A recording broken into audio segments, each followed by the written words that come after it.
with that like crazy. Next, I had a problem with my printer. Again, I sent it a screenshot. A lot of people don't know you can actually give pictures. Send it a screenshot, and I just said, what's this mean, right? You can even ask it stupid questions like, what's this mean? And then I also tracked my sleep with an app called Auto Sleep. As you can see right here, my sleep score for that night was 76. There's some things that are red, some things that are green, some things that are orange. What does this tell you about my sleep? I feel great, by the way. And then I sent it over to ChatGPT, and then it gave me a breakdown of my sleep, what I can do in the future. And then finally, write me a little something about gratitude. Make it a couple paragraphs, make it insightful, and make it in a way to start my morning and start feeling great. So everybody feels like this every once in a while, where things are doomy and gloomy, but I went to AI and I said, write me something about gratitude, because I just wanted to feel grateful that day and I wanted to reground myself.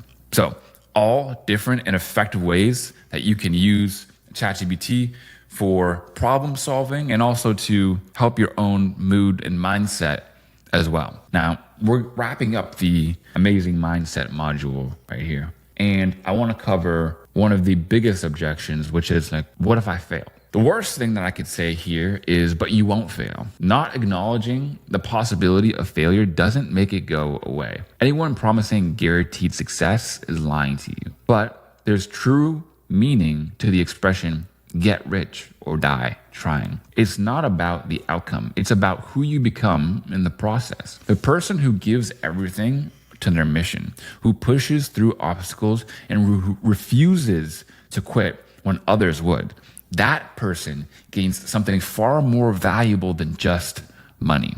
The real question isn't what if I fail, but rather, what if I never truly try? 10 years from now, which would haunt you more? Trying with full commitment and not reaching your goal, or never knowing what might have happened if you'd given it everything? The true gift behind attaining financial freedom isn't the money, but it's the person who you become in the process. I'll tell you right now, the Tyson that made $100 million in profit is going to be a better man than the Tyson who got stuck working a 9 to 5 his whole life. And that's who I want to be. Take away the money. It doesn't matter. If we all lived in a communist society where we weren't able to actually build wealth, I would still be proud of what I built. I would be happy that I built it. And I would be happy that I'm a person who knows what it's like to work hard and defer gratification. So yeah, what if you fail? But on the other hand, what's the alternative? To not try? I would argue that would be multiple times worse. And finally, you need to understand that in the year of 2025 and beyond, knowledge is no longer the bottleneck. So for example, in, a long time ago, hundreds of years ago, it used to be lineage. In order to get rich, you had to be born into wealth. Otherwise, there is no conceivable way that, what are you going to do? Open up a business? It just was not really realistic. Wouldn't actually happen. And then knowledge was the big bottleneck. So you had to go to school and you had to go to college in order to get access to the knowledge for you to be an actual professional and work. So you'd have to go to college, pay the money, spend 4 years or more getting a degree, get an internship, et cetera, et cetera. And then one day you'd be able to be upper class, not wealthy, not rich as hell, just upper class. And then if you wanted to be a business owner, that usually came with lineage and knowledge that you got from school as well. Those were the big bottlenecks. Those were what stands in the way. But now those are no longer the bottlenecks. Knowledge is no longer the bottleneck. You have every single thing you could ever possibly need right here on the YouTube channel that you're watching right now. You also don't need lineage. You can actually just start from scratch, be the first millionaire in your family. The only bottleneck now is effort and resourcefulness. It's not about your resources, it's about your resourcefulness. And finally, effort. A lot of people try to convince themselves that it's the first two. Well, I wasn't born into a lineage, or I don't have the knowledge, or I'm not able to get the knowledge or have access to the knowledge. This is not true. The truth is that they just don't have the effort required. So, my friends, here's your personal action plan for this entire module. Implement daily time blocking. Huge. Create a physical printout of your ideal week with specific time blocks for deep work. Hang this on your workspace and follow it religiously, treating these appointments with yourself as non-negotiable. Next is to build a distraction-free environment. Remove all potential focus disruptors from your workplace. Put your phone in another room. Install website blockers and create visible signals to others that indicate you are in deep work mode. You are not to be disturbed. Next is to start a 5-minute daily meditation practice. Use a simple timer and focus on your breath. When your mind wanders, which it will, gently bring it back. And this directly strengthens your focus muscle of deep work. And guys, one more tip on deep work that I didn't actually get to previously is to use a timer. And this is extremely important. I have 2 timers in this room, actually. I have one right here that's actually taped to my desk, so I can't bring it up and show you, but I have another one back there that I'll grab right now and show you. So this right here is my other timer. Now, it's a very simple timer. You can get this somewhere like Amazon, really easy to find. But just having this to go like this, boom, and now I know that I have 32 minutes more to work. And it does 2 things. One, it keeps you accountable because you see that timer ticking and you know, okay, I should be working right now, and this is exactly how long I will be working on it for. And then it also gives you the sense of urgency because you know you only have whatever it is, 30 minutes or an hour to work on something. So getting a physical timer, huge hack. I highly recommend it to all of you guys. It's like $5. Just get it. Create physical reminder cards. Write your top 3 goals on index cards and place them where you'll see them first thing every single morning. This environmental trigger keeps your priorities front of mind without requiring active recall. Next is to use AI for daily mindset reinforcement. When facing challenges or negative thought patterns, immediately consult an AI assistant with your exact situation and desired mindset. Make this daily practice, especially during difficult periods, which you are going to have. You are entering a difficult period, my friend. Next is to commit to a season of intensity.